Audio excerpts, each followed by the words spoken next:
Et Monseigneur Bustillo, bonsoir, merci d'être l'invité de BFM. Vous avez été créé cardinal par le pape François lui-même.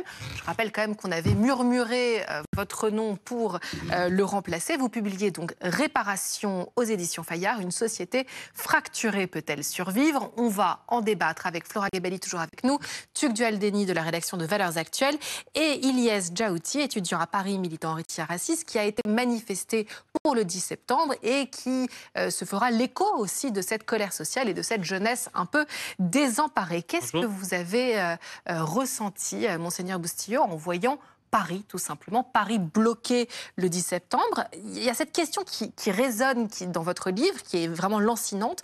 Comment est-ce que cette violence a pu devenir si banale, si ordinaire dans notre société? Depuis quelques années, nous vivons une période étrange dans laquelle, pour moi, le drame, c'est qu'on s'habitue à la violence. Et on ne peut pas s'habituer à la violence. Nous devons avoir la capacité de réagir contre la violence. Parce que la violence est l'échec du dialogue. Le propre de l'homme, c'est le dialogue, c'est la parole, c'est le verbe, c'est la capacité de débattre, de parler, de dire ce qu'on a dans le cœur, de dire les mécontentements, etc. Si on arrive à la force, c'est qu'il y a eu un échec. Et comme disait Platon, le propre des hommes, c'est le verbe, la parole. Le propre des bêtes, c'est la force. Donc il faut éviter de tomber dans une forme de barbarie dans laquelle on est les uns contre les autres et pas les uns avec les autres. Mais on en est au stade de la barbarie? Vous pensez vraiment qu'on est les uns contre les autres, un climat presque de guerre civile? On parlait avec Tuc Dualdeni il y a un instant de ce jeune influenceur conservateur d'extrême droite qui a été assassiné d'une balle dans la gorge aux États-Unis. Est-ce que vous trouvez vraiment que aujourd'hui il y a des mondes les uns contre les autres? Nous voyons un monde fracturé et divisé. Et nous devons éviter, je pense que c'est un moment où nous devons être vigilants, c'est le terme. Vigilants pour éviter d'aller vers le pire. Je crois que quand on voit ce que vous avez cité comme drame dans notre société, nous devons nous dire, stop, maintenant, on a la possibilité de changer le monde, de changer la société. Il faut qu'il y ait la volonté, il faut qu'il y ait aussi le désir, il faut qu'il y ait aussi la capacité. Je pense que nos politiques, ils ont une belle responsabilité, mais ils ne sont pas le seul. Dans des périodes de crise, toutes les réalités de la vie sociale doivent être sollicitées. Je pense aux religions, je pense à ma paroisse, je pense aux philosophies, je pense au sport, je pense aux associations, je pense à beaucoup de réalités, la culture, l'art. On a besoin d'élargir l'esprit et de viser ensemble une société meilleure. La situation n'est pas tragique chez nous, mais elle pourrait le devenir.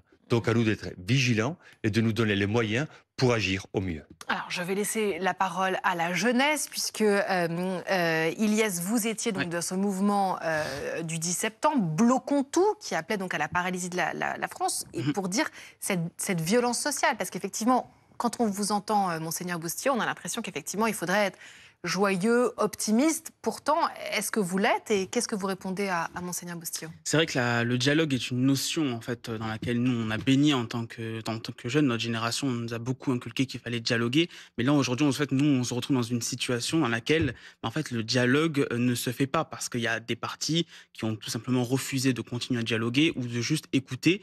Et c'est vrai qu'on nous a toujours parlé, nous, en tant que jeunes, d'une époque où tout allait bien, où les gens pouvaient sortir dans la rue tranquillement, où la prospérité économique allait, on va dire, pouvait exister. Et aujourd'hui, nous, en tant que jeunes, on évolue dans une société où il n'y a pas ça. Et c'est vrai que les perspectives d'avenir sont en train de s'enterrer toutes seules, une à une, et on est en train, désespérés, nous, de voir ça. Et face à ça, évidemment, quand on nous demande plus de stabilité en arrêtant... Mais par la exemple, solution, c'est l'affrontement, c'est-à-dire de bloquer le pays le 10 septembre, pour vous? précisément parce qu'en fait, les jeunes dans la rue, lorsqu'ils disaient ça le mercredi 10 septembre, lorsqu'on pouvait les écouter, écouter sereinement leurs revendications, ils disaient justement qu'il ne pouvait pas y avoir de stabilité sans justice. Et l'injustice est une notion en fait qui est omniprésente pour nous avec notre génération. Et j'aimerais bien savoir. Oui, Ouais. en effet, il y a injustice. Et on sent aussi qu'il y a beaucoup d'instabilité, beaucoup d'incertitudes. Ma génération, moi, on faisait les études, on disait tiens, on va changer le monde, on avait plein de projets. Votre génération, effectivement, voit beaucoup d'incertitudes et beaucoup d'inquiétudes.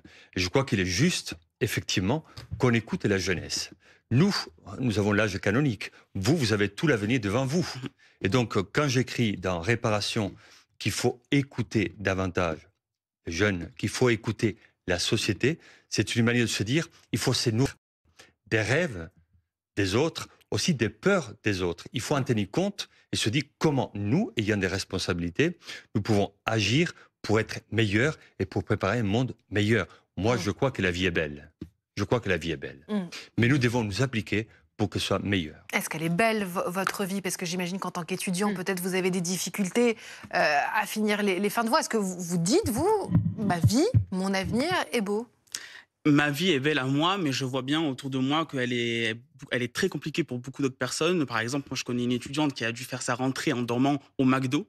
Pour vous dire à quel point la situation elle est critique pour beaucoup de personnes. On a des logements étudiants qui sont en manque, on a des bourses qui ne suffisent plus parce que le coût de la vie ne suit pas l'augmentation des bourses. Et moi-même, je suis étudiant boursier, je peux vous dire que ça ne suffit pas du tout en fait. On peut pas survivre avec des bourses et en même temps performer académiquement. Donc oui, ma vie, je pense que je suis pas le plus à plaindre, mais très honnêtement, lorsqu'on évolue dans un milieu dans lequel autour de nous tout ne va mal, c'est compliqué de s'émanciper. Est-ce que les Français sont les plus à plaindre, Tugdual-Denis? Est-ce qu'effectivement, il ne faudrait pas, comme le souligne Monseigneur Boustillot, aller vers le beau, aller vers l'optimisme? Est-ce que voilà, les Français ne sont pas trop râleurs, si je puis dire? En tout cas, la question que j'ai envie de poser à Monseigneur Boustillot, c'est, et pour répondre à votre question, c'est partir du principe que la société française, elle est bouleversée, elle est changée.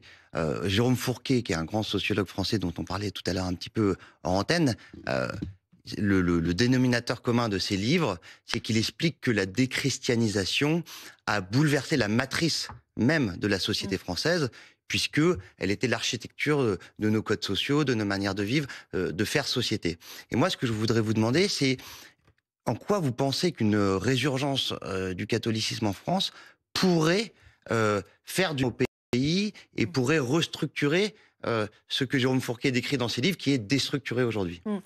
C'est-à-dire une société atomisée, individualiste. Je rajoute juste effectivement qu'il y a de moins en moins de Français qui se disent catholiques, mais qu'en Corse, vos églises sont pleines. C'est-à-dire qu'il y a une vraie ferveur, une piété populaire en Corse, et effectivement un taux de Corses qui se disent, de Français corses qui se disent catholiques, qui bondit sur l'île de Beauté. Nous vivons ce moment étonnant et surprenant dans l'histoire, où au début du XXe siècle, on nous a parlé d'une société et d'un monde désenchanté. À la fin du XXe siècle, on nous a parlé d'un monde sécularisé. Au milieu, on a eu 2 guerres mondiales, donc un monde violent. Et maintenant, nous commençons une nouvelle étape avec un monde désorienté. Je pense que là, l'Église, quand on parle de l'Église, on va souvent voir le côté politique, l'organisation, la logistique, les pages sombres de l'histoire de l'Église, les pages sombres de l'histoire d'aujourd'hui. Mais pour moi, évêque, pour moi, cardinal, ce qui est important, c'est de montrer l'âme de l'Église. Qui connaît aujourd'hui l'âme de l'Église? Connaît-on aujourd'hui l'Évangile, ce que Jésus a fait, ce que Jésus a dit? Il y a beaucoup de jeunes qui se posent des questions, qui demandent le baptême, qui frappent à la porte de l'Église, et ils sont séduits, non pas par l'architecture ecclésiastique, je veux dire par l'Église dans son organisation et ses fonctions, mais par l'Évangile et par ce que Jésus a dit. Alors Jésus, il dit « aimez-vous les uns les autres », il dit « aimez vos ennemis ». Quand on regarde la société, on n'a pas l'impression que c'est très appliqué. Justement, Jésus ne dit pas « détestez-vous les uns les autres ». Et on a l'impression qu'on est dans une logique un peu dure de dureté. Je pense qu'il faut prêcher l'amour. Moi, je suis convaincu. Parfois, je suis un peu pudique parce que dès qu'on parle d'amour, on va voir le côté romantique, sentimental, un peu peace and love. Mais une société qui ne s'aime pas ne peut pas avancer. On ne peut pas se détester. Eros et Thanatos, le combat est toujours là. Il faut que l'amour l'emporte sur la mort. Et c'est l'Évangile. C'est l'Évangile. On va l'envoyer à l'Assemblée nationale, essayer de réparer la classe politique. Il y a des gens très compétents. C'était le sens de ma question précisément. Ilyes Djaouti, vous avez dit un truc très juste. Vous avez dit, je paraphrase, mais vous, votre génération, vous promettez quand même un avenir désirable, Mm. un futur meilleur. Nous, alors je ne sais pas si on a le même âge, mais en tout cas, nous, on nous a jamais rien promis de bien. Pas du tout. Ouais. Et peu importe la réalité, c'est même pas le sujet, parce que vous avez connu des crises, des guerres, il y en a toujours eu, etc. Exactement. On nous a jamais promis, c'est une question de récit, c'est une question d'imaginaire. Exactement. Et parfois, la confiance provoquée par un récit est plus forte que la confiance provoquée par la réalité.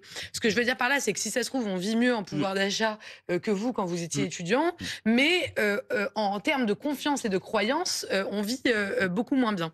Ma question pour vous, c'est est-ce que vous pensez que sans que les politiques participent à ce grand récit, on peut retrouver le chemin de, vous dites, bienveillance, paix, amour.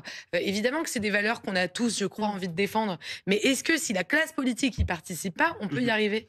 Ah, mais la classe politique doit participer. Ah, bah ça, c'est Voilà, pas... je l'ai faut dit leur dire. aussi, je l'ai dit dans Réparation, aujourd'hui, avec beaucoup de facilité et parfois un peu de légèreté, on critique et on démolit les politiques. Ils sont tous pourris, ils font rien, ils pensent qu'à eux. Moi, je pense qu'il ne faut pas être trop sévère avec eux. La société démocratique, notre démocratie, se nourrit de l'engagement des citoyens et citoyennes qui se donnent pour les autres. Alors, je crois qu'il faut encourager les politiques à s'engager et à donner de leur mieux. Il faut encourager aussi, je dirais, à une forme de changement, de conversion chez les politiques pour qu'ils soient plus à l'écoute, plus proches des gens, parce qu'on n'a pas d'autorité dans la société sans proximité. Moi, je connais beaucoup de politiques, beaucoup de personnes engagées dans la voie politique. Ils sont remarquables. Ils se donnent vraiment. Ils visent le bien commun. Mais il est vrai que parfois, moi, je pense qu'il faut éviter un divorce entre le peuple et les élus. Parce qu'il ne faut pas oublier non plus que les élus sont élus par nous. Donc, c'est à nous d'être responsables aussi pour bien voter et bien élire nos responsables. Mais on a besoin d'eux. Je vais proposer aux éditions Fayard de l'envoyer à Jean-Luc Mélenchon, à Jordan Bardella, à tous les chefs de partis politiques français. Réparation, c'est à lire aux éditions Fayard. Comment réparer une société fracturée? Merci infiniment d'avoir été l'invité de BFM.